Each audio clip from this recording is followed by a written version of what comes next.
Radio ਯੂਸੇ ਸੁਣ ਰਹੇ ਸਾਰੇ ਹਿਮਾਨਯੋਗ ਅਤੇ ਸਤਿਕਾਰਤ ਸਰੋਤਿਆਂ ਨੂੰ ਪਿਆਰ ਸਤਿਕਾਰ ਸਹਿਤ ਨਿੱਘੀ ਜਿਹੀ ਸਤਿ ਸ੍ਰੀ ਅਕਾਲ। ਸਭ ਨੂੰ ਜੀਆਂ ਨੂੰ ਆਖਦੇ ਹਾਂ।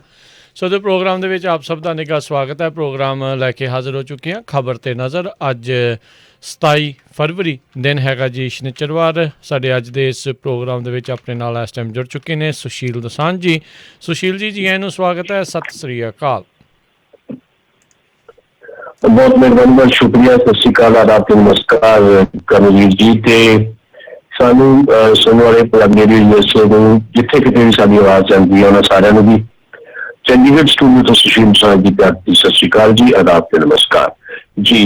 करमवीर जी ਪ੍ਰੋਗਰਾਮ ਸ਼ੁਰੂ ਕਰਨ ਤੋਂ ਪਹਿਲਾਂ ਸਾਡੇ ਅੱਜ ਦੇ ਸਪਾਂਸਰਸ ਉਹਨਾਂ ਦਾ ਧੰਨਵਾਦ। ਖਾਲਸਾ ਇੰਸ਼ੋਰੈਂਸ ਏਜੰਸੀ ਵਾਲੇ ਜਿਨ੍ਹਾਂ ਦੇ ਕੋਲੋਂ ਤੁਸੀਂ ਹਰ ਇੱਕ ਤਰੀਕੇ ਦੀ ਇੰਸ਼ੋਰੈਂਸ ਕਰਵਾ ਸਕਦੇ ਹੋ। ਇੰਸ਼ੋਰੈਂਸ ਬਾਰੇ ਪਤਾ ਕਰਨ ਲਈ ਕਾਲ ਕਰ ਸਕਦੇ ਹੋ ਨੰਬਰ 408-272-2500 ਦੇ ਉੱਤੇ। ਇਸ ਦੇ ਨਾਲ Krishan Dhanota university, Baljinder Singh Nijjar Woodland, Sucha Singh Jaskaran Singh, Gurpartap Singh Fresno, Paramjit Kaur Rangi Vacaville, Jarnail Singh Lynnwood Washington, Harjit Singh, Surinder Kaur Aujla Dale City, GN tire and lube ਵਾਲੇ ਜਿਨ੍ਹਾਂ ਦੇ ਕੋਲੋਂ ਤੁਸੀਂ truck wash, oil change, air brake ਦਾ ਕੰਮ ਕਰਵਾ ਸਕਦੇ ਹੋ। ਨਵੇਂ ਪੁਰਾਣੇ ਟਾਇਰ ਵਾਜਿਬ ਕੀਮਤਾਂ 'ਤੇ ਖਰੀਦ ਸਕਦੇ ਹੋ। ਸੈਂਟਾਨੈਲਾ ਮਡੇਲਾ ਦੇ ਵਿੱਚ ਲੋਕੇਸ਼ਨ ਨੇ। ਕਾਲ ਕਰ ਸਕਦੇ ਹੋ ਨਵਾਂ Sahota 209-277-0113 West Coast truck driving school Fresno ਵਾਲੇ, ਜਿਹੜੇ ਕਿ ਤੁਹਾਨੂੰ ਟਰੱਕ ਦਾ ਲਾਇਸੈਂਸ ਵਧੀਆ ਸਿਖਲਾਈ ਦੇ ਕੇ ਘੱਟ ਸਮੇਂ ਦੇ ਵਿੱਚ ਲੈਣ 'ਚ ਸਹਾਇਤਾ ਕਰਦੇ ਨੇ। ਕਾਲ ਅਜੀਤ ਅਟਵਾਲ 559-374-4541 ਦੇ ਉੱਤੇ। ਨਾਲ ਹੀ ਜ਼ੈਂਡਰ ਮੌਰਗੇਜ ਅਤੇ ਰੀਅਲ estate ਵਾਲੇ ਜਿਨ੍ਹਾਂ ਦੇ ਕੋਲੋਂ ਤੁਸੀਂ ਘਰ ਖਰੀਦਣ ਵੇਚਣ ਦੀਆਂ ਸੇਵਾਵਾਂ ਲੈ ਸਕਦੇ ਹੋ। ਇਸ ਦੇ ਨਾਲ ਘਰਾਂ ਦੇ ਲੋਨ ਕਰਵਾਉਣੇ ਹੋਣ, ਕਮਰਸ਼ੀਅਲ ਐਗਰੀਕਲਚਰ ਲੋਨਸ ਦੇ ਲਈ, ਰੀਫਾਈਨੈਂਸ ਦੇ ਲਈ ਕਾਲ ਕਰੋ ਮੋਹਨ ਚੀਮਾ ਹੁਣਾਂ ਨੂੰ ਨੰਬਰ 559-825-5555 ਦੇ ਉੱਤੇ। ਇਹਨਾਂ ਸਾਰਿਆਂ ਦਾ ਅਸੀਂ ਬਹੁਤ ਬਹੁਤ ਧੰਨਵਾਦ ਕਰਦੇ ਹਾਂ। ਜੇਕਰ ਤੁਸੀਂ ਜਾਂ ਕੋਈ ਹੋਰ ਕਾਰੋਬਾਰ ਇਸ ਪ੍ਰੋਗਰਾਮ ਨੂੰ ਸਪਾਂਸਰ ਕਰਨਾ ਚਾਹੁੰਦੇ ਹੋ, ਸੰਪਰਕ ਕਰ ਸਕਦੇ ਹੋ ਨੰਬਰ 408-272-5200 ਜਾਂ 408-722-7698 ਦੇ ਉੱਤੇ। ਗੱਲਬਾਤ ਦਾ ਸਿਲਸਿਲਾ ਸੁਸ਼ੀਲ ਜੀ ਆਪਾਂ ਸ਼ੁਰੂ ਕਰਦੇ ਜਾਈਏ। ਜਿਹੜਾ ਕਿਸਾਨ ਅੰਦੋਲਨ ਆ, ਇਹ ਸੰਘਰਸ਼ ਆ ਹੁਣ ਭਾਰਤ ਦੇ ਦੂਰ ਦੁਰਾਡੇ ਇਲਾਕਿਆਂ ਦੇ ਵਿੱਚ ਵੀ ਫੈਲਣ ਲੱਗਾ ਆ। किसान अंदोलन बारे अस लगातार चर्चा करते हैं खबरों के विच भी ते सांझी सख्त प्रोग्राम के विच भी। इस तरह की जो आप लाइव होंगे हर पल किसान अंदोलन जिहड़ा है वो एक नवे दौर च शामिल हो रहा है जी। एक दौर वो सी जदों लगता सी कि किसान अंदोलन जिहड़ा है वो पूरी चढ़त दे विच है ते उस चढ़त के दौर के विच ही इसी अंदोलन नूं बकायदा पंजाब का एक खिते का विरोध की कोशिश की गई केंद्र सरकार वालों, जां फिर इनू केवल सिख भाईचारे तक सीमित करने की कोशिश की गई। सिख किसान ने भी होर कोई नहीं है, पर हौली हौली इस अंदोलन ने इस तरह व्यापकता हासिल की है कि हरियाणे के नाल राजस्थान, उत्तर प्रदेश तो बाद हुण जिहड़ियां साडे कोल खबरां ने वो है कि ये अंदोलन जिहड़ा महापंचायतां के रूप में इन्हां सूबिਆਂ का जिन्हां दा जिक्र किया इत्थे चल ही रहा, बॉर्डर के उत्ते भी चल रहा, पर इन्हां महापंचायतां तो बाद हुण वड्डियां रैलियां जिहड़ियां आ देश के बाकी सूबिਆਂ च होण जा रही है। इहदा बकायदा ऐलान जिहड़ा सिख किसान मोर्चे वालों शायद कल किया जाएगा भी कित्थे कित्थे आउण वाले दिनां दे विच इस अंदोलन दे अगले पड़ाव हो सकते हैं। कह रहे ने किसानों के लीडर या आम किसान भी भारतीय जनता पार्टी की नरेंद्र मोदी की सरकार ने किसानों को अन्नदाता ना मन के सिर्फ वरतों की एक वस्तु मन के एक गलती करती है। तो इसका खमियाजा जिहड़ा भारतीय जनता पार्टी नूं आउंदियां इलैक्शन दे विच लाजमी तौर पर भुगतना पऊगा। पंजाब च भुगत लिया, पंजाब दे विच आपां देखिया ही है बई किसान अंदोलन का परछावां कितनी बुरी तरह पंजाब दी लोकलवादी इलैक्शनस ते पिया ते भारतीय जनता पार्टी ने उम्मीदवार खड़े करने मुश्किल हो गए। जिहड़े खड़े कीते मुद्दे मुंह पै गए। कल्ले भारतीय जनता पार्टी नहीं, श्रोमणी अकाली दल को मेरा खिमायता भुगतना पिया, क्योंकि श्रोमणी अकाली दल ही है जिन्हें पंजाब दे विच भारतीय जनता पार्टी नूं खड़े होने दे विच मदद की सी पिछले 25 साल तो आ रही सी, क्योंकि राजसी मजबूरी करके। वो पंजाब दे विच जिहड़े नुकसान होए ने, पंजाब दी इलैक्शन दे उत्ते वक्री डिस्कशन हो सकती है ਵੀ ਕੀ ਕਾਂਗਰਸ ਪਾਰਟੀ ਨੇ ਬਹੁਤ ਚੰਗਾ ਕੰਮ ਕੀਤਾ ਸੀ ਕੈਪਟਨ ਅਮਰਿੰਦਰ ਨੇ ਪਿਛਲੇ ਪੌਣੇ 4 ਸਾਲਾਂ ਦੇ ਵਿੱਚ, ਜਿਹਦੇ ਕਰਕੇ ਕਾਂਗਰਸ ਨੂੰ ਵੋਟਾਂ ਪੈ ਗਈਆਂ। ਇਹਦੇ ਤੇ ਇੱਕੋ ਸਤਰ 'ਚ ਮੈਂ ਕਹਿਣਾ ਹੈ ਕਿ ਜਦ ਅਲਟਰਨੇਟਿਵ ਕੋਈ ਨਹੀਂ ਸੀ, ਲੋਕਾਂ ਨੇ ਸੋਚਿਆ ਵੀ ਵੋਟ ਤਾਂ ਪਾਉਣੀ ਹੈ, ਵੀ ਘੱਟੋ ਘੱਟ ਬੀਜੇਪੀ ਨੂੰ ਨਹੀਂ ਪਾਉਂਦੇ ਤੇ ਅਕਾਲੀਆਂ ਨੂੰ ਨਹੀਂ ਪਾਉਂਦੇ, ਆਮ ਆਦਮੀ ਪਾਰਟੀ ਗਿਰ ਗਈ ਹੈ ਬੁਰੀ ਤਰ੍ਹਾਂ ਪੰਜਾਬ ਤੋਂ। ਮੁਗਲਵਾੜੀ ਚੋਣਾਂ ਦੇ ਵਿੱਚ ਹੁੰਦਾ ਵੀ ਜਿਹੜੀਆਂ ਸਟੇਟ ਦੇ ਉੱਤੇ ਕਾਬਜ਼ ਜਿਹੜੀ ਧਿਰ ਹੁੰਦੀ ਹੈ, ਜਿਹੜੀ ਹਕੂਮਤੀ ਧਿਰ ਹੁੰਦੀ ਉਹਨੂੰ ਵੋਟ ਪੈਂਦੀ ਹੈ। ਇਸ ਕਰਕੇ ਲੋਕਾਂ ਨੇ ਬਿਨਾਂ ਕੁਝ ਕੀਤੇ ਕੈਪਟਨ ਅਮਰਿੰਦਰ ਦੇ ਉਹਨਾਂ ਦੇ ਹੱਕ 'ਚ ਵੋਟ ਕਰ ਦਿੱਤਾ। ਇਹ ਵੱਖਰਾ ਮਸਲਾ, ਇੱਥੇ ਵੱਖਰੀ ਚਰਚਾ ਹੋ ਜਾਏਗੀ। ਪਰ ਪੰਜਾਬ ਤੋਂ ਬਾਅਦ ਜਿਵੇਂ ਹੁਣ ਦੱਸਿਆ ਜਾ ਰਿਹਾ ਹੈ ਵੀ ਹਰਿਆਣਾ, ਰਾਜਸਥਾਨ ਤੇ ਯੂਪੀ 'ਚ ਮਹਾਪੰਚਾਇਤਾਂ ਹੋ ਰਹੀਆਂ ਤੇ ਇਹਨਾਂ ਤੋਂ ਬਾਅਦ ਵੱਡੀਆਂ ਰੈਲੀਆਂ ਵੱਖ-ਵੱਖ ਸੂਬਿਆਂ 'ਚ, ਉੜੀਸਾ ਦੇ ਵਿੱਚ, ਤਾਮਿਲਨਾਡੂ ਦੇ ਵਿੱਚ, ਈਵਨ ਪੱਛਮੀ ਬੰਗਾਲ ਦੇ ਵਿੱਚ ਵੀ ਕਿਸਾਨ ਜਾਣ ਦੀ ਤਿਆਰੀ ਕਰਦੇ ਆ। ਜਿਹੜਾ ਸੂਬਿਆਂ ਦੇ ਵਿੱਚ ਇਲੈਕਸ਼ਨ ਹੈ ਖਾਸ ਤੌਰ ਦੇ ਉੱਤੇ ਪੱਛਮੀ ਬੰਗਾਲ ਤੇ ਤਾਮਿਲਨਾਡੂ, ਬਾਕੀ ਸੂਬਿਆਂ 'ਚ ਵੀ ਹੈਗੀ, ਆਸਾਮ ਦੇ ਵਿੱਚ ਵੀ ਹੈਗੀ ਹੈ, ਪਰ ਤਾਮਿਲਨਾਡੂ ਤੇ ਪੱਛਮੀ ਬੰਗਾਲ ਤੇ ਕੇਰਲਾ ਦੇ ਵਿੱਚ ਤਾਂ ਭਾਰਤੀ ਜਨਤਾ ਪਾਰਟੀ ਦਾ ਕੋਈ ਬਹੁਤਾ ਅਸਰ ਨਹੀਂ ਹੈ, ਥੋੜਾ ਬਹੁਤ ਹੀ ਵੋਟ ਪਸੰਦ ਹੋਏਗੀ। ਤਾਮਿਲਨਾਡੂ 'ਚ ਵੀ ਨਹੀਂ ਹੈ, ਪਰ ਆਸਾਮ ਤੇ ਪੱਛਮੀ ਬੰਗਾਲ, ਜਿੱਥੇ ਪੱਛਮੀ ਬੰਗਾਲ 'ਚ ਇੱਕ ਮੁਕਾਬਲੇ ਦੀ ਸਥਿਤੀ ਦਿਖਾਈ ਦੇ ਰਹੀ ਹੈ, ਉੱਥੇ ਵੀ ਬੀਜੇਪੀ ਨੂੰ ਡੈਂਟ ਕਰਨ ਵਾਸਤੇ ਕਿਸਾਨ ਰੈਲੀ ਕਰਨ ਵੱਲ ਵੱਧ ਰਹੇ ਆ। ਸੋ ਇਸ ਕਰਕੇ ਮੈਂ ਕਹਿ ਰਿਹਾ ਕਿ ਇਹ ਅੰਦੋਲਨ ਭਾਵੇਂ ਪਹਿਲੇ ਦਿਨ ਤੋਂ ਦੇਸ਼ ਵਿਆਪੀ ਸੀ, ਜਦੋਂ 470 ਸੰਗਠਨ ਜਾਂ ਜਥੇਬੰਦੀਆਂ ਦੇ ਨਾਲ ਜੁੜੀਆਂ, ਪਰ ਹੁਣ ਫਿਜ਼ੀਕਲੀ ਜਿਸ ਤਰ੍ਹਾਂ ਇਹ ਅੰਦੋਲਨ ਅੱਗੇ ਵਧ ਰਿਹਾ, ਰੈਲੀਆਂ ਹੋ ਰਹੀਆਂ, ਧਰਨੇ ਹੋ ਰਹੇ ਆ, ਮਹਾਪੰਚਾਇਤਾਂ ਹੋ ਰਹੀਆਂ, ਕਿਸਾਨਾਂ ਦੇ ਵੱਡੇ ਇਕੱਠ ਹੋ ਰਹੇ ਆ, ਇਹ ਉੱਤਰੀ ਸੂਬਿਆਂ ਤੋਂ ਨਿਕਲ ਕੇ ਸਾਊਥ ਦੇ ਸੂਬਿਆਂ ਵੱਲ ਜਾ ਰਹੇ ਆ। ਉਹਦੇ ਤੋਂ ਲੱਗਦਾ ਹੈ ਕਿ ਇਸ ਅੰਦੋਲਨ ਦੇ ਸਿੱਟੇ ਜਿਹੜੇ ਆ ਉਹ ਪੋਜ਼ਿਟਿਵਲੀ ਕਿਸਾਨਾਂ ਦੇ ਹਿੱਤ ਵਿੱਚ ਨਿਕਲਣੇ ਚਾਹੀਦੇ ਆ। ਬਾਕੀ ਸਰਕਾਰਾਂ ਦਾ ਤੁਹਾਨੂੰ ਪਤਾ ਹੀ ਹੈ, ਕੋਈ ਨਾ ਕੋਈ ਛਾਤਰਾਂ ਦਾ ਚਾਲ ਆਉਣ ਵਾਲੇ ਸਮੇਂ ਵਿੱਚ ਸਾਹਮਣੇ ਆ ਸਕਦੀ ਹੈ। ਜੀ ਜੀ ਬਿਲਕੁਲ, ਇਹ ਬਹੁਤ ਚਲਾਕ ਬੰਦੇ ਨੇ। ਅਗਲੀ ਜਿਹੜੀ ਗੱਲ ਕਰੀਏ, ਕਿਸਾਨ ਆਗੂਆਂ ਦਾ ਕਹਿਣਾ ਆ ਵੀ ਅੰਦੋਲਨ ਲੰਮਾ ਚੱਲੇਗਾ ਪਰ ਜਿੱਤ ਕਿਸਾਨਾਂ ਦੀ ਹੀ ਹੋਵੇਗੀ। ਬਿਲਕੁਲ ਅੰਦੋਲਨ ਲੰਮਾ ਚੱਲੇਗਾ। ਹੁਣੇ ਰਕੇਸ਼ ਟਕੈਤ ਜਿਹੜੇ ਸੰਯੁਕਤ ਕਿਸਾਨ ਮੋਰਚੇ ਦੇ ਆਗੂ ਨੇ, ਭਾਰਤੀ ਕਿਸਾਨ ਯੂਨੀਅਨ ਦੇ ਜਿਹੜੇ ਤਰਜਮਾਨ ਨੇ, ਉਹ ਲਾਈਵ ਹੋਏ ਨੇ 5-7 ਮਿੰਟ ਵਾਸਤੇ ਜੀ।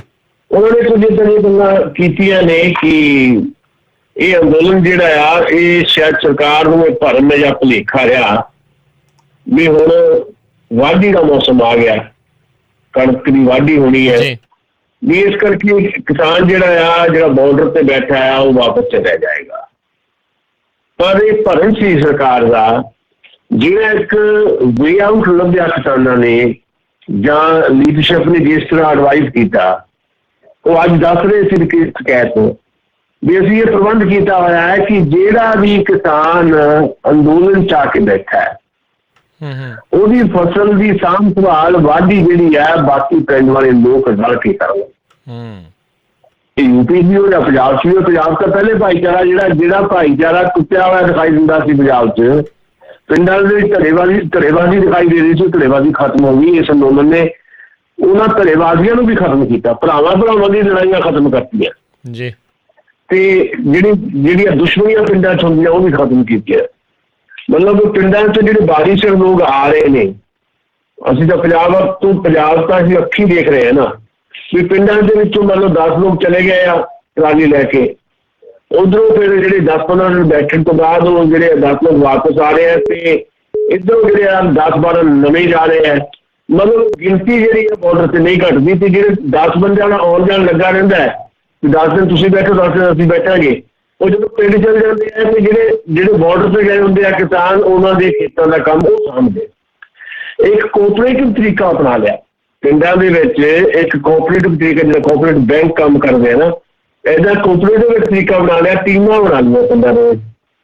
ਇਸ ਕਰਕੇ ਜੇ ਨਵਾਂ ਅੰਦੋਲਨ ਚੱਲਣਾ ਹੈ, ਉਹਦੀ ਸਾਰੀ ਜਿਹੜੀ ਇੱਕ ਤੁਸੀਂ ਸਮਝੋ ਵੀ ਭੂਗੋਲਿਕ ਸਥਿਤੀ ਜਿਹੜੀ ਹੈ ਸਾਡੀ ਐਗਰੀਕਲਚਰ ਦੀ, ਉਹ ਵੀ ਨਾਲ ਦੀ ਨਾਲ ਜਿਹੜੀ ਹੈ ਓਵਰਆਲ ਮੈਪਿੰਗ ਜਿਹੜੀ ਕੀਤੀ ਹੈ ਇਸ ਅੰਦੋਲਨ ਦੀ, ਕਿਸਾਨ ਲੀਡਰਸ਼ਿਪ ਨੇ ਵੀ ਕਿੰਨਾ ਲੰਮਾ ਸਮਾਂ ਚੱਲ ਸਕਦਾ ਹੈ, ਉਹਦੇ ਮੁਤਾਬਕ ਹੀ ਜਿਹੜੇ ਆਪਣੇ ਅਗਲੇ ਸਟੈਪ ਜਿਹੜੇ ਆ ਉਹ ਕਿਸਾਨ ਜਿਹੜੇ ਆ ਚੁੱਕ ਰਹੇ ਆ।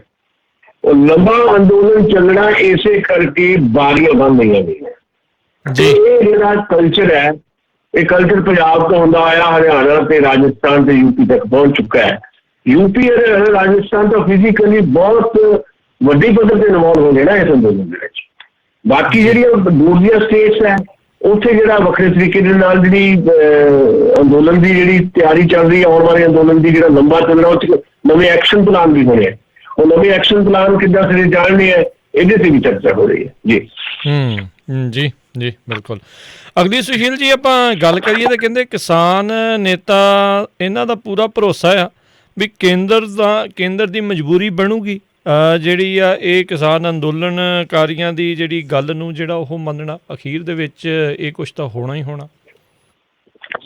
ਮਜਬੂਰੀ ਇਸ ਕਰਕੇ ਬਣੇਗੀ, ਅਸੀਂ ਅੱਜ ਤਾਂ ਮੈਂ ਚੰਡੀਗੜ੍ਹ ਸਟੂਡੀਓ ਤੋਂ ਬੋਲ ਰਿਹਾ। ਪਿਛਲੇ ਵੀਕ ਜਦੋਂ ਅਸੀਂ ਜਗਜੀਤ ਸਿੰਘ ਡੱਲੇਵਾਲ ਨਾਲ ਗੱਲਬਾਤ ਕੀਤੀ ਉੱਥੇ ਕੁਲਦੀਪ ਸਿੰਘ ਬਾਰਡਰ ਤੇ ਜਾ ਕੇ ਜੀ, ਉਹਨਾਂ ਨੂੰ ਜਦੋਂ ਮੈਂ ਇੱਕ ਸਵਾਲ ਕਰ ਰਿਹਾ ਸੀ, ਮੈਂ ਪੁੱਛ ਰਿਹਾ ਸੀ ਡੱਲੇਵਾਲ ਸਾਹਿਬ ਨੇ ਦੱਸੋ ਵੀ ਸਰਕਾਰ ਤਾਂ ਕਿਸੇ ਕੜੀ ਰਹਿੰਦੀ ਨਹੀਂ ਦਿਖਾਈ ਦੇ ਰਹੀ। ਪਿਛਲੀ 22 ਤਰੀਕ ਦੀ ਸਰਕਾਰ ਨੇ ਗੱਲ ਬੰਦ ਕੀਤੀ ਹੈ, ਮਹੀਨੇ ਤੋਂ ਉੱਤੇ ਹੋ ਗਿਆ, ਤੇ ਸਰਕਾਰ ਤਾਂ ਬਸ ਏਦਾਂ ਵੀ ਜਿੱਦਾਂ ਥਕਾ ਦੇਣਾ ਚਾਹੁੰਦੀ ਹੋਵੇ, ਅਕਾ ਦੇਣਾ ਚਾਹੁੰਦੀ ਹੋਵੇ। ਉਹਨਾਂ ਨੇ ਕਿਹਾ ਹਾਂਜੀ ਜੀ, ਬੜੀ ਵੱਡੀ ਗੱਲ ਕਹੀ ਵੀ ਜਿਹੜੀਆਂ ਸਰਕਾਰਾਂ ਹੁੰਦੀਆਂ ਇੱਥੇ ਦੇਖੋ ਕਿਸਾਨ ਕਿੰਨੇ ਮਰ ਗਏ, ਸ਼ਹੀਦ ਹੋ ਗਏ, 250 ਤੋਂ ਜ਼ਿਆਦਾ ਗਿਣਤੀ ਹੋ ਗਈ ਹੈ ਜਿਹੜੇ ਕਿਸਾਨ ਅੰਦੋਲਨ ਦੇ ਦੌਰਾਨ ਸ਼ਹੀਦ ਹੋ ਗਏ। ਉਸ ਤੋਂ ਦੋ ਕਿਸਾਨ ਸ਼ਹੀਦ ਹੋ ਗਏ। ਵੈਸੇ ਜਿੰਨੇ ਮਰਜ਼ੀ ਹੋਰ ਕਿਸਾਨ ਮਰਦੇ, ਸਰਕਾਰ ਨੂੰ ਕੋਈ ਫਿਕਰ ਨਹੀਂ। ਸਰਕਾਰ ਨੂੰ ਫਿਕਰ ਉਦੋਂ ਪੈਂਦਾ ਜਦੋਂ ਉਹਦਾ ਵੋਟ ਪਰਸੈਂਟ ਜਿਹੜਾ ਡੈਂਟ ਹੁੰਦਾ ਜੀ, ਵੀ ਜਦੋਂ ਉਹਨੂੰ ਲੱਗਣਾ ਹੈ ਵੀ ਸਰਕਾਰ ਨੂੰ ਮੇਰੀ ਵੋਟ ਗਈ, ਜਿਹੜੀ ਜਾਂਦੀ ਹੁਣ ਦਿਖਾਈ ਦੇ ਰਹੀ ਹੈ, ਸਿਰਫ 5-4% ਦਾ ਹੋਰ ਧੱਕਾ ਲਾਉਣਾ। ਜਦੋਂ ਸਰਕਾਰਾਂ ਨੂੰ ਲੀਡ ਕਰ ਰਹੀਆਂ ਜਿਹੜੀਆਂ ਰਾਜਨੀਤਿਕ ਪਾਰਟੀਆਂ ਹੈ, ਕਿਉਂਕਿ ਇਹ ਮੁੱਖ ਦੀਆਂ ਸੋਕਾਟ ਪਾਰਟੀਆਂ, ਇਹਨਾਂ ਦਾ ਕੋਈ ਆਈਡੀਓਲੋਜੀਕਲ ਬੇਸ ਉਸ ਕਿਸਮ ਦਾ ਨਹੀਂ ਹੈ ਵੀ ਜਿਹੜਾ ਪ੍ਰੋ ਪੀਪਲ ਹੋਵੇ। ਇਸ ਕਰਕੇ ਪ੍ਰੋ ਪੀਪਲ ਜਿਹੜੀਆਂ ਸਰਕਾਰਾਂ ਨਹੀਂ ਹੁੰਦੀਆਂ, ਜਾਂ ਜਿਹੜੀਆਂ ਸਰਕਾਰਾਂ ਜਿਹੜੀਆਂ ਲੋਕਮੁਖੀ ਨਹੀਂ ਹੁੰਦੀਆਂ ਤੇ ਲੋਕਾਂ ਵੱਲ ਪਿੱਠ ਕਰਕੇ ਖੜੀਆਂ ਰਹਿੰਦੀਆਂ, ਉਹਨਾਂ ਨੂੰ ਜਦੋਂ ਲੱਗਦਾ ਹੈ ਕਿ ਸਾਡੀ ਜਿਹੜੀ ਆ ਇੱਕ ਬੇਸ ਜਿਹੜਾ ਸਾਡਾ ਗਵਾਚ ਰਿਹਾ, ਸਾਡਾ ਜਿਹੜਾ ਇਲੈਕਸ਼ਨ ਪ੍ਰੋਸੈਸ ਜਦੋਂ ਆਏਗਾ ਤੇ ਅਸੀਂ ਮਾਰ ਖਾਵਾਂਗੇ, ਫਿਰ ਉਹ ਗੱਲ ਛੇਤੀ ਮੰਨ ਲੈਂਦੇ ਆ। ਪੰਜਾਬ ਨੇ ਇੱਕ ਮੈਸੇਜ ਦੇ ਦਿੱਤਾ ਲੋਕਲਵਾਰੀ ਇਲੈਕਸ਼ਨ 'ਚ। ਹਰਿਆਣੇ ਦੇ ਵਿੱਚ ਜਿਹੜੀਆਂ ਖਾਸ ਪੰਚਾਇਤਾਂ ਜਾਂ ਮਹਾ ਪੰਚਾਇਤਾਂ ਹੋਈਆਂ ਰਾਜਸਥਾਨ ਤੇ ਯੂਪੀ ਦੇ ਵਿੱਚ, ਉਹਦੇ ਤੋਂ ਨਵਾਂ ਚੈਲੰਜ ਜਿਹੜਾ ਮਿਲਣਾ ਸ਼ੁਰੂ ਹੋ ਗਿਆ। ਈਵਨ ਹਰਿਆਣੇ 'ਚ ਜੋ ਹੋਇਆ ਤਾਂ ਆਪਾਂ ਨੂੰ ਪਤਾ ਹੈ ਪੰਜਾਬ 'ਚ ਕਿੰਨੇ -28 ਤੱਕ ਪ੍ਰਧਾਨ ਮੰਤਰੀ ਦੀ ਪਾਪੂਲੈਰਿਟੀ ਚਲ ਗਈ ਹੈ, ਉੱਥੋਂ ਵੀ ਥੱਲੇ ਚਲ ਗਈ। ਹਰਿਆਣੇ ਦੇ ਵਿੱਚ ਕੀ ਹੋਇਆ ਵੀ ਮਨੋਹਰ ਖੱਟੜ ਦਾ ਹੈਲੀਕਾਪਟਰ ਨਹੀਂ ਕਿਸਾਨ ਉਤਰਨ ਦੇ ਰਹੇ ਜੀ, ਦੁਸ਼ਯੰਤ ਚੌਟਾਲਾ ਦਾ ਹੈਲੀਕਾਪਟਰ ਨਹੀਂ ਉਤਰਨ ਦੇ ਰਹੇ। ਕੱਲ ਵੀ ਸਿਰਸੇ 'ਚ ਦੁਸ਼ਯੰਤ ਚੌਟਾਲਾ ਜਿਹੜਾ ਆ ਪੁਲਿਸਮੈਨ ਦੇ ਪਿਛਲੇ ਦਰਵਾਜ਼ੇ ਨਿਕਲ ਕੇ ਦੌੜ ਕੇ ਹੈਲੀਕਾਪਟਰ ਤੇ ਚੜ੍ਹ ਕੇ ਗਿਆ ਉੱਥੋਂ ਸਿਰਸੇ ਤੋਂ। ਕਿਸਾਨ ਘਿਰਾਓ ਕਰ ਲੈਂਦੇ ਆ। ਹੋਇਆ ਕੀ ਹੈ ਹੁਣ ਯੂਪੀ 'ਚ ਹੋ ਗਿਆ।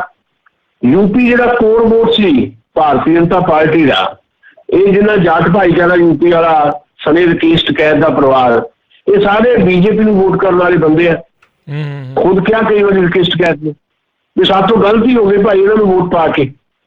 ਪਰ ਸਾਰੀ ਜਾਟ ਕਮਿਊਨਿਟੀ ਜਿਹੜੀ ਹੈ, ਕਿਸਾਨ ਕਮਿਊਨਿਟੀ ਜਿਹੜੀ ਹੈ ਯੂਪੀ ਦੀ, ਉਹਨਾਂ ਨੇ ਇੱਕ ਮੁੱਠ ਹੋ ਕੇ ਬੀਜੇਪੀ ਨੂੰ ਵੋਟ ਕੀਤਾ ਸੀ 2019 ਦੀਆਂ ਚੋਣਾਂ ਦੇ ਵਿੱਚ, ਜਾਂ ਉਸ ਤੋਂ ਪਹਿਲਾਂ ਯੋਗੀ ਦੀ ਸਰਕਾਰ ਬਣਾਉਣ ਦੇ ਵਿੱਚ ਉਹਨਾਂ ਦਾ ਵੱਡਾ ਹਿੱਸਾ ਰਿਹਾ।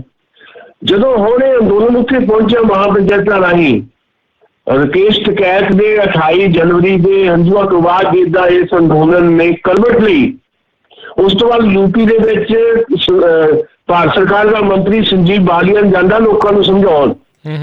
ਉਹ ਲੋਕ ਜਿਨ੍ਹਾਂ ਨੇ ਉਹਨੂੰ ਵੋਟ ਪਾ ਕੇ ਮੰਤਰੀ ਬਣਾਇਆ, ਉਹੀ ਉਹਨੂੰ ਘੇਰ ਲੈਂਦੇ ਆ। ਉਹ ਜਦੋਂ ਇਹ ਸਾਰੀਆਂ ਚੀਜ਼ਾਂ ਹੋਣ ਲੱਗ ਪਈਆਂ, ਵੋਟ ਬੈਂਕ ਖਿਸਕਦਾ ਦਿਖਾਈ ਦੇ ਰਿਹਾ ਹੈ। ਬਸ 5-4% ਦਾ ਹੋਰ ਧੱਕਾ ਲਾਉਣ ਦੀ ਜ਼ਰੂਰਤ ਹੈ। ਜਿੱਦਾਂ ਅੰਦੋਲਨ ਸਾਊਥ ਵੱਲ ਨੂੰ ਵਧੇਗਾ, ਇਹ ਸਰਕਾਰ ਪਹਿਲੇ ਅੰਦਰੋਂ ਹਿੱਲੀ ਹੋਈ ਹੈ, ਫਿਰ ਬਹੁਤ ਜ਼ਿਆਦਾ ਹਿੱਲਣ ਤੋਂ ਬਾਅਦ ਇਹ ਸਰਕਾਰ ਨੂੰ ਅਲਟੀਮੇਟਲੀ ਕਿਸਾਨਾਂ ਦੀ ਗੱਲ ਮੰਨਣੀ ਪੈਣੀ ਹੈ। ਕਿਸਾਨ ਇਸੇ ਕਰਕੇ ਕਹਿ ਰਹੇ ਹੈ ਵੀ ਹਰ ਵਾਰ ਸੈਂਟਰ ਦੀ ਗਵਰਨਮੈਂਟ ਜਿਹੜੀ ਹੈ ਕੋਈ ਨਾ ਕੋਈ ਇੱਦਾਂ ਦੀ ਗੱਲ ਕਰਦੀ ਹੈ ਵੀ ਅੰਦੋਲਨ ਕਮਜ਼ੋਰ ਹੋ ਜਾਏ, ਇਸ ਅੰਦੋਲਨ ਨੂੰ ਤੋੜਨ ਦੀ ਕੋਸ਼ਿਸ਼ ਕਰਦੀ ਹੈ। ਜਿੰਨੀ ਉਹ ਕੋਸ਼ਿਸ਼ ਕਰਦੀ ਹੈ, ਇਹ ਅੰਦੋਲਨ ਹੋਰ ਮਜ਼ਬੂਤੀ ਨਾਲ ਅੱਗੇ ਵੱਧਦਾ ਹੈ। ਜੇ ਨਰਿੰਦਰ ਮੋਦੀ ਦੀ ਸਰਕਾਰ ਆਪਣੀ ਜ਼ਿੱਦ ਤੇ ਅੜੀ ਰਹੀ ਤਾਂ ਆਉਣ ਵਾਲੇ ਦਿਨਾਂ ਦੇ ਵਿੱਚ ਸਮਾਂ ਲੱਗ ਸਕਦਾ ਹੈ ਜਦੋਂ ਇਹ ਅੰਦੋਲਨ ਨੇ ਸਾਊਥ ਵੱਲ ਨੂੰ ਵਧਣਾ ਹੈ ਤਾਂ ਉਹਦੀ ਮਜਬੂਰੀ ਬਣ ਜਾਣੀ ਆ ਇਹ ਸਰਕਾਰ ਦੀ, ਨਰਿੰਦਰ ਮੋਦੀ ਦੀ, ਉਹ ਕਿਸਾਨਾਂ ਦੀ ਗੱਲ ਸੁਣੇ ਤੇ ਉਹਨਾਂ ਤੇ ਅਮਲ ਕਰੇ। ਇਹੀ ਇਸ ਵੇਲੇ ਦੀ ਸਿਚੁਏਸ਼ਨ ਜਿਹੜੀ ਹੈ ਸੰਕੇਤ ਕਰ ਰਹੀ ਜੀ। ਜੀ ਜੀ ਬਿਲਕੁਲ। ਅਤੇ ਸੁਸ਼ੀਲ ਜੀ, ਆਪਾਂ ਅਗਲੀ ਗੱਲ ਕਰੀਏ। ਹਰਿਆਣੇ ਦੀ ਇੱਕ ਖਾਪ ਪੰਚਾਇਤ ਦਾ ਫੈਸਲਾ ਹੈ ਕਿ ਜਿਵੇਂ ਜਿਵੇਂ ਤੇਲ ਦੀਆਂ ਕੀਮਤਾਂ ਵਧਣਗੀਆਂ ਉਵੇਂ ਉਵੇਂ ਕਿਸਾਨ ਦੁੱਧ ਦੀਆਂ ਕੀਮਤਾਂ ਵਧਾਉਣਗੇ। 1 ਮਾਰਚ ਤੋਂ ਦੁੱਧ 50 ਦੀ ਥਾਂ ਤੇ ਸੈਂਚਰੀ ਮਾਰੂਗਾ, ਉਹ ਵੀ 100 ਰੁਪਏ ਕਿਲੋ ਵਿਕੇਗਾ। ਦੇਖੋ ਜੀ, ਕੁਝ ਕਿਉਂਕਿ ਇੱਕ ਖਾਸ ਪੰਚਾਇਤ ਦਾ ਫੈਸਲਾ ਹੈ ਜਾਂ ਕੁਝ ਇੱਕ ਕਿਸਾਨਾਂ ਦੀ ਕਿਸੇ ਇੱਕ ਧਿਰ ਦਾ ਫੈਸਲਾ ਹੋ ਸਕਦਾ ਹੈ, ਇਹ ਸੰਯੁਕਤ ਕਿਸਾਨ ਮੋਰਚੇ ਦਾ ਫੈਸਲਾ ਨਹੀਂ ਹੈ। ਪਰ ਇਹ ਹੈ ਕਿ ਉਹਨਾਂ ਦਾ ਕਹਿਣਾ, ਇਹ ਲੌਜਿਕ ਉਹਨਾਂ ਦਾ ਇਹ ਹੈ ਜਿਨ੍ਹਾਂ ਨੇ ਫੈਸਲਾ ਲਿਆ। ਹਰਿਆਣੇ ਦੇ ਵਿੱਚ ਇੱਕ ਖਾਪ ਹੈਗੀ ਹੈ, ਉਸ ਖਾਪ ਨੇ ਬਕਾਇਦਾ ਪੰਚਾਇਤ ਕੀਤੀ ਹੈ। ਨਾਰਨੌਦ ਹਰਿਆਣੇ 'ਚ ਇੱਕ ਕਸਬਾ ਆ, ਸਤਰੌਲ ਖਾਪ ਕਹਿੰਦੇ ਉਹਨੂੰ। ਉਹਦੀ ਜਿਹਨਾਂ ਨੇ ਫੈਸਲਾ ਕੀਤਾ ਵੀ ਅਸੀਂ ਜੀ ਦੁੱਧ ਜਿਹੜਾ ਹੈ 50 ਰੁਪਏ ਕਿਲੋ ਨੂੰ 100 ਰੁਪਏ ਕਿਲੋ ਵੇਚਾਂਗੇ। ਕਾਰਨ ਕੀ? ਕਹਿੰਦੇ ਜੀ ਸਾਡੇ ਤੇ ਭਾਰ ਪਾਇਆ ਜਾਣਾ ਲਗਾਤਾਰ, ਕਿਸਾਨੀ ਤੇ ਸਾਡੀ ਗੱਲ ਵੀ ਨਹੀਂ ਸੁਣੀ ਜਾ ਰਹੀ ਜੀ, ਤੇ ਡੀਜ਼ਲ ਪੈਟਰੋਲ ਦੀਆਂ ਕੀਮਤਾਂ ਜਿਹੜੀਆਂ ਲਗਾਤਾਰ ਵਧਾਈਆਂ ਜਾ ਰਹੀਆਂ। 100 ਰੁਪਏ ਤੋਂ ਉੱਤੇ ਪੈਟਰੋਲ ਹੋ ਗਿਆ। ਤੁਹਾਨੂੰ ਪਤਾ ਬਹੁਤ ਸਾਰੇ ਥਾਵਾਂ ਤੇ ਪੰਜਾਬ ਦੇ ਵਿੱਚ ਵੀ 92 ਰੁਪਏ ਤੋਂ ਟੱਪ ਗਿਆ। ਡੀਜ਼ਲ ਸਿੱਧੇ ਤੌਰ ਤੇ ਐਗਰੀਕਲਚਰ ਨਾਲ ਜੁੜਿਆ ਹੋਇਆ ਤੇ ਇਸ ਕਰਕੇ ਉਹ ਕਹਿੰਦੇ ਵੀ ਜੇ ਇਹਨਾਂ ਨੂੰ ਨਹੀਂ ਹਟਣਾ, ਇਹਨਾਂ ਨੇ ਖੁੱਲ੍ਹ ਕੇ ਖੇਡਣਾ ਆ, ਸਾਡਾ ਜਿਹੜਾ ਇਕੋਨਮੀ ਜਿਹੜੀ ਆ ਉਹ ਸਾਰੀ ਤਬਾਹ ਕਰ ਦੇਣੀ ਹੈ ਤੇ ਅਸੀਂ ਵੀ ਫਿਰ ਦੁੱਧ ਜਿਹੜਾ 50 ਰੁਪਏ ਕਿਲੋ ਦਈਏ, ਅਸੀਂ ਫਿਰ ਠੀਕ ਹੈ 100 ਰੁਪਏ ਕਿਲੋ ਦੁੱਧ ਵੇਚਾਂਗੇ, ਸਬਜ਼ੀਆਂ ਦੇ ਰੇਟ ਵੀ ਬਣਾਵਾਂਗੇ ਆਉਣ ਵਾਲੇ ਦਿਨਾਂ 'ਚ। ਇਹ ਉਹਨਾਂ ਦਾ ਕਹਿਣਾ। ਪਰ ਇੱਕ ਮੁੱਖ ਹੋ ਕੇ ਕਿਸਾਨਾਂ ਦਾ ਫੈਸਲਾ ਨਹੀਂ ਹੈ, ਕਿਉਂਕਿ ਮੈਨੂੰ ਲੱਗਦਾ ਇੱਦਾਂ ਦਾ ਫੈਸਲਾ ਕੋਈ ਬਹੁਤਾ ਵਾਜਬ ਫੈਸਲਾ ਨਹੀਂ। ਇਹ ਮੇਰੀ ਰਾਏ ਹੈ ਬਈ ਇਹਦੇ ਨਾਲ ਸਬਜ਼ੀਆਂ ਦੇ ਰੇਟ ਵਧਣਗੇ, ਦੁੱਧ ਦੇ ਰੇਟ ਵਧਣਗੇ, ਉਹਦਾ ਭਾਰ ਕਿਤੇ ਪਏਗਾ। ਜਿਹੜਾ ਵੱਡਾ ਬੰਦਾ ਉਹਨੂੰ ਤਾਂ ਕੋਈ ਫਰਕ ਨਹੀਂ ਪੈਂਦਾ। ਜਿਹੜਾ ਦੇਖੋ ਲੜਾਈ ਤਾਂ ਵੱਡਿਆਂ ਦੇ ਖਿਲਾਫ ਹੈ ਨਾ, ਲੜਾਈ ਵੱਡਿਆਂ ਦੇ ਖਿਲਾਫ ਹੈ। ਲੜ ਰਹੇ ਲੋਕ ਜਿਹੜੇ ਆ ਉਹ ਛੋਟੀ ਕਿਸਾਨੀਆਂ, ਦਰਮਿਆਨੀ ਕਿਸਾਨੀਆਂ ਜਾਂ ਜਿਹੜੇ ਲੋਅਰ ਮਿਡਲ ਲੋਕ ਹੈ ਜਾਂ ਮਿਡਲ ਕੁਝ ਹੱਦ ਤੱਕ ਜਿਹੜੇ ਲੋਕ ਆ ਉਹ ਇਸ ਲੜਾਈ ਦਾ ਭਾਗ ਹੈ। ਤੇ ਜੇ ਇੱਦਾਂ ਦਾ ਕੋਈ ਕਦਮ ਚੁੱਕਿਆ ਜਾਂਦਾ ਉਹਦਾ ਫਿਰ ਸਿੱਧਾ ਅਸਰ ਤਾਂ ਉਹਨਾਂ ਤੇ ਪੈਣਾ ਨਾ। ਉਹ ਚਾਹ ਕਿੱਥੋਂ ਪੀਣਗੇ ਜਿਹੜੇ ਗਰੀਬ ਲੋਕ ਹੈ। ਪਰ ਨਾਲ ਇਹਨਾਂ ਨੇ ਕਿਹਾ ਇੱਕ ਗੱਲ ਵਿੱਚ ਹੈਗਾ ਲੌਜਿਕ ਉਹਨਾਂ ਦਾ ਇਹ ਕਹਿਣਾ ਵੀ ਅਸੀਂ ਇਹ ਜਿਹੜਾ ਦੁੱਧ 100 ਰੁਪਏ ਕਰਨਾ ਨਾ, ਅਸੀਂ ਡੇਅਰੀਆਂ ਨਹੀਂ ਕਰਨਾ ਜਾਂ ਬਾਹਰ ਜਿੱਥੇ ਵਿਕਦਾ ਵੱਡੇ ਥਾਵਾਂ ਤੇ, ਜਿਹੜਾ ਸਧਾਰਨ ਕੋਈ ਸਾਡਾ ਪਿੰਡ ਵਾਲਾ ਬੰਦਾ ਉਹਨੂੰ ਉਹਦਾ ਰੇਟ ਨਹੀਂ ਵਧਾਉਣਾ। ਇਹ ਉਹਨਾਂ ਨੇ ਇੱਕ ਰਸਤਾ ਰੱਖਿਆ ਹੋਇਆ। ਪਰ ਫਿਰ ਵੀ ਮੈਂ ਸਮਝਦਾ ਹੈ ਕਿਉਂਕਿ ਜੇ ਸਬਜ਼ੀਆਂ ਦੇ ਕੱਲ੍ਹ ਨੂੰ ਰੇਟ ਵਧਾ ਦਿੱਤੇ ਜਾਂਦੇ ਆ, ਤੁਸੀਂ ਕਿੱਦਾਂ ਪਛਾਣ ਕਰੋਗੇ ਵੀ ਮੰਡੀ ਦੇ ਵਿੱਚ ਕਿਹਨਾਂ ਲੋਕਾਂ ਨੇ ਆਉਣਾ? ਮੰਡੀ 'ਚ ਜਦੋਂ ਵਪਾਰੀਆਂ ਨੂੰ ਦਓਗੇ ਸਬਜ਼ੀ ਮਹਿੰਗੀ ਦਓਗੇ ਤੇ ਵਪਾਰੀਆਂ ਨੇ ਅੱਗੇ ਜਿਹੜਾ ਰੇਹੜੀ ਵਾਲਿਆਂ ਨੂੰ ਦੇਣੀ ਉਹਨਾਂ ਨੂੰ ਮਹਿੰਗੀ ਦੇਣੀ ਹੈ, ਰੇਹੜੀ ਵਾਲਿਆਂ ਤੋਂ ਜਿਹੜੀ ਸਧਾਰਨ ਜਨਤਾ ਨੇ ਖਰੀਦਣੀ ਉਹਨਾਂ ਨੂੰ ਚੌਗਲੇ ਰੇਟ ਤੇ ਜੇ ਸਬਜ਼ੀ ਮਿਲੇਗੀ ਤਾਂ ਕਿੱਦਾਂ ਕਰ ਦਿੰਦੇਗਾ। ਸੋ ਮੈਨੂੰ ਲੱਗਦਾ ਕਿ ਸ਼ਾਇਦ ਕੁਝ ਫੈਸਲੇ ਜਿਹੜੇ ਖਾਪ ਪੰਚਾਇਤਾਂ ਕਰਦਿਆਂ ਕਰਦੀਆਂ ਜਾਂ ਕੁਝ ਹੋਰ ਲੋਕ ਕਰਦਿਆਂ ਕਰਦੇ ਆ, ਉਹਦੇ 'ਚ ਕੋਈ ਤਰਕ ਜਿਹੜਾ ਆ ਉਹ ਕਈ ਵਾਰੀ ਮਾਈਨਸ ਹੁੰਦਾ ਹੈ। ਸ਼ਾਇਦ ਇਹਦੇ ਤੇ ਆਉਣ ਵਾਲੇ ਦਿਨਾਂ ਦੇ ਵਿੱਚ ਕਿਸਾਨ ਅੰਦੋਲਨ ਨਾਲ ਜੁੜੀਆਂ ਹੋਈਆਂ ਜਥੇਬੰਦੀਆਂ ਕੋਈ ਆਪਣੀ ਰਾਏ ਦੇ। ਜੀ ਜੀ ਜੀ ਪਿਛਲੇ ਦਿਨਾਂ ਦੇ ਵਿੱਚ ਉੱਥੋਂ ਸਰਕਾਰਾਂ ਨੇ, ਪੁਲਿਸ ਨੇ ਕਾਫੀ ਜਿਹੜੇ ਕਿਸਾਨ ਆ ਉਹਨਾਂ ਨੂੰ ਹਿਰਾਸਤ ਦੇ ਵਿੱਚ ਲਿਆ ਸੀ। ਲਗਾਤਾਰ ਹੁਣ ਉਹਨਾਂ ਦੇ ਰਿਹਾ ਹੋਣ ਦੀਆਂ ਖਬਰਾਂ ਆ ਰਹੀਆਂ। ਅੱਜ 10 ਹੋਰ ਕਿਸਾਨ ਹੋਏ ਨੇ ਰਿਹਾ।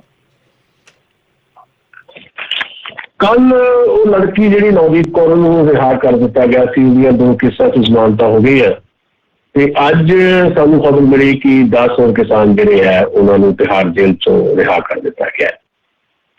ਬਹੁਤੇ ਕਿਸਾਨ ਦੇ ਵਿੱਚੋਂ ਪੰਜਾਬ ਦੇ ਆ, ਪਟਿਆਲੇ ਜ਼ਿਲ੍ਹੇ ਦੇ ਆ, ਬਹੁਤੇ 4 ਕਿਸਾਨ ਪਟਿਆਲੇ ਜ਼ਿਲ੍ਹੇ ਦੇ ਆ, ਸੰਗਰੂਰ ਜ਼ਿਲ੍ਹੇ ਦੇ ਵੀ 2 ਕਿਸਾਨ ਹੈਗੇ ਆ, ਮਾਨਸੇ ਦੇ ਵੀ 2 ਆ, 10 ਕਿਸਾਨ ਜਿਹੜੇ ਰਿਹਾ ਹੋਏ ਆ।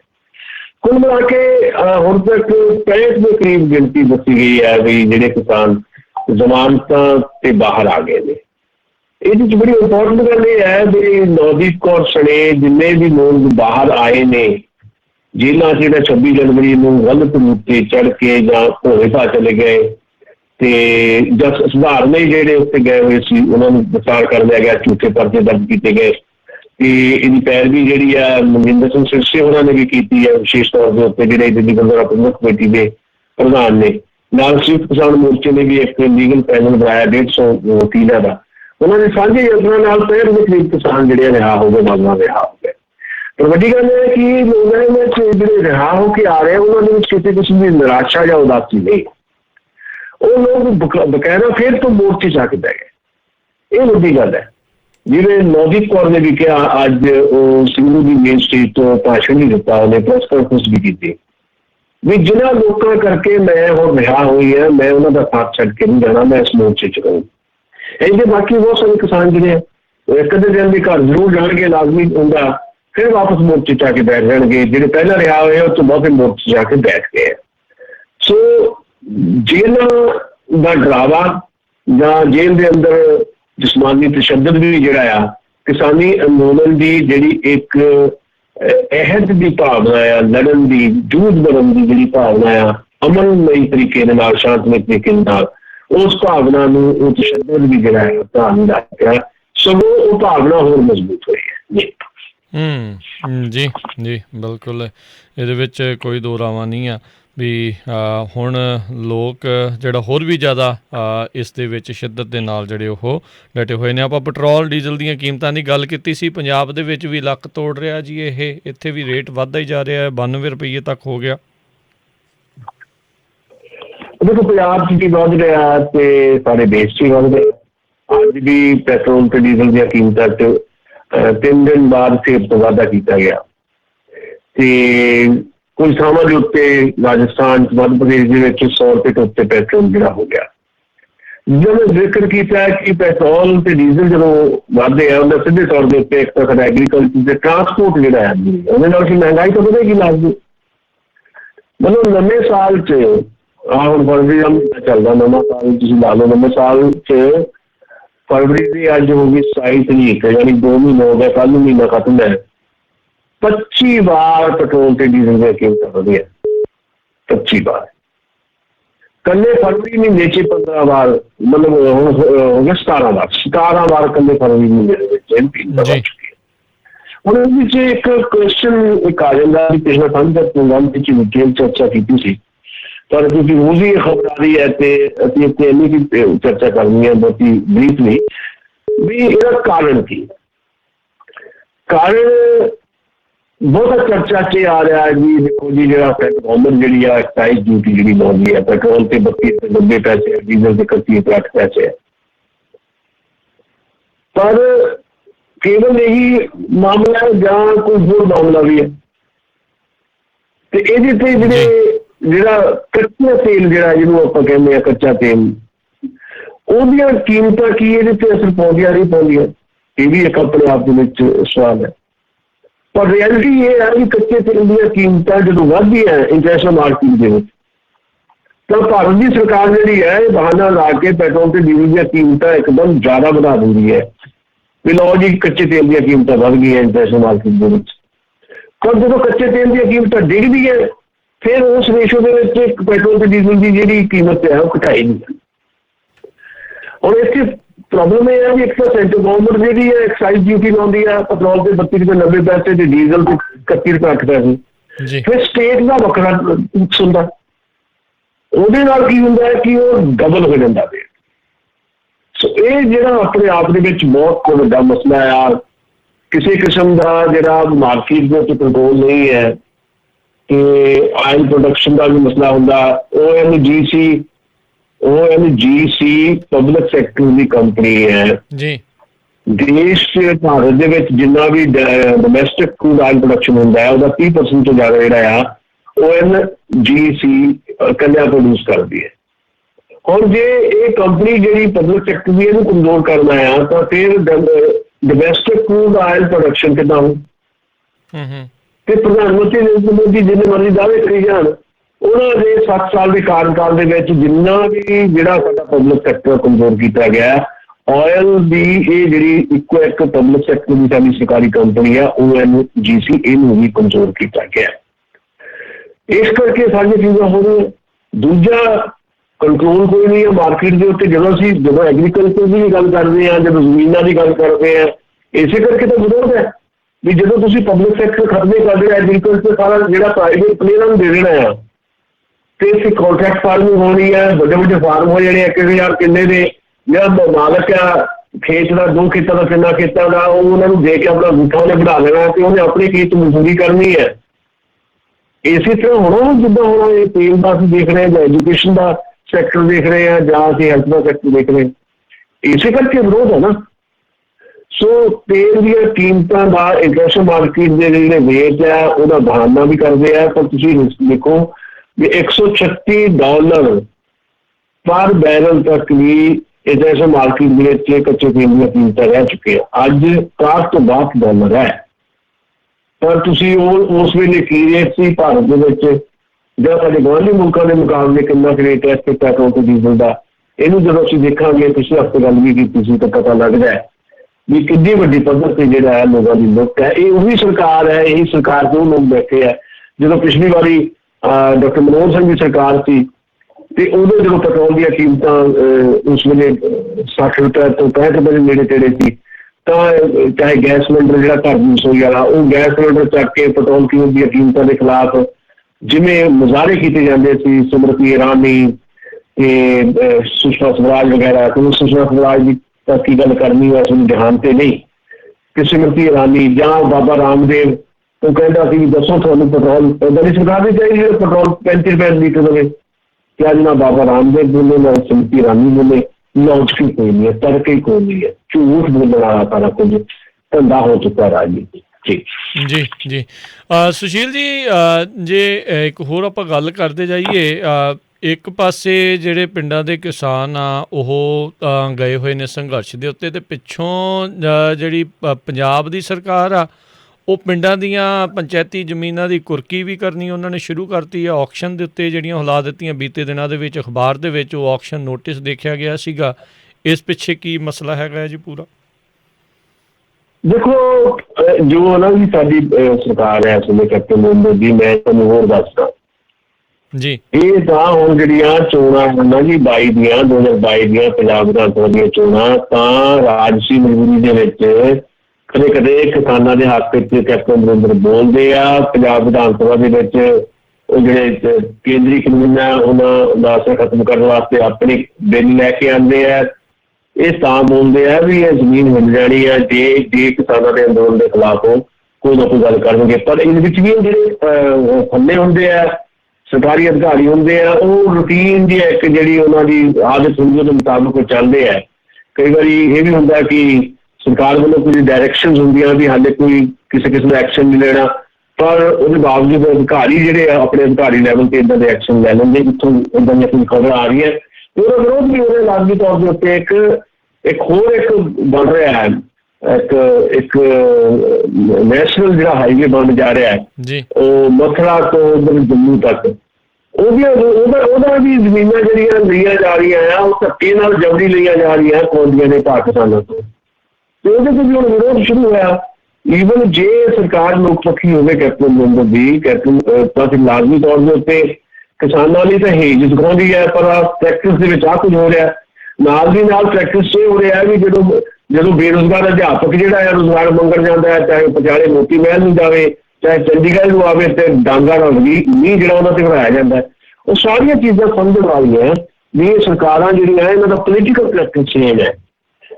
ਸਰਕਾਰਾਂ ਨੂੰ ਚਲਾਉਣ ਵਾਲੀਆਂ ਪਾਰਟੀਆਂ ਦਾ ਪੋਲੀਟੀਕਲ ਕਰੈਕਟਰ ਜਿਹੜਾ ਚੇਂਜ ਹੈ, ਸਿਆਸੀ ਕਿਰਦਾਰ ਇੱਕੋ ਜਿਹਾ ਹੀ ਹੈ, ਥੋੜੇ ਬਹੁਤ ਫਰਕ ਦੇ ਨਾਲ। ਬੀਜੇਪੀ ਤੇ ਕਾਂਗਰਸ ਕੋਈ ਬਹੁਤਾ ਫਰਕ ਨਹੀਂ ਹੈ। 2022 ਲੰਘ ਲੈਣ ਦਿਓ, ਜੇ 2022 ਤੋਂ ਬਾਅਦ ਵੀ ਇਹ ਅੰਦੋਲਨ ਚੱਲਦਾ ਰਿਹਾ ਨਾ ਕਿਸਾਨਾਂ ਦਾ, ਫਿਰ ਦੇਖ ਲੈਣਾ ਕੈਪਟਨ ਅਮਰਿੰਦਰ ਦਾ ਕਿਸ ਕਿਸਮ ਦਾ ਵਤੀਰਾ ਰਹੇਗਾ ਇਸ ਅੰਦੋਲਨ ਪ੍ਰਤੀ। ਜੀ ਜੀ ਬਿਲਕੁਲ। ਤੇ ਬਹੁਤ ਬਹੁਤ ਸ਼ੁਕਰੀਆ ਸੁਸ਼ੀਲ ਜੀ, ਤੁਸੀਂ ਸਾਡੇ ਨਾਲ ਜੁੜੇ ਇਹਨਾਂ ਖਬਰਾਂ ਬਾਰੇ ਜਾਣਕਾਰੀ ਦਿੱਤੀਆਂ। ਮਿਹਰਬਾਨੀ ਜੀ, ਸਤਿ ਸ਼੍ਰੀ ਅਕਾਲ। ਮਿਹਰਬਾਨੀ, ਸ਼ੁਕਰੀਆ ਜੀ। ਤੇ ਸਰੋਤਿਓ, ਇੱਥੇ ਸਾਡਾ ਅੱਜ ਦਾ ਇਹ ਪ੍ਰੋਗਰਾਮ ਹੁਣ ਸਮਾਪਤ ਆ। ਮਿਲਦੇ ਹਾਂ ਅਗਲੀ ਵਾਰ, ਤੱਕ ਲਈ ਮੇਰੇ ਵੱਲੋਂ ਵੀ ਤੁਹਾਨੂੰ ਸਭ ਨੂੰ ਸਤਿ ਸ਼੍ਰੀ ਅਕਾਲ। ਸੁਣਦੇ ਰਹੋ ਪੰਜਾਬੀ ਰੇਡੀਓ USA।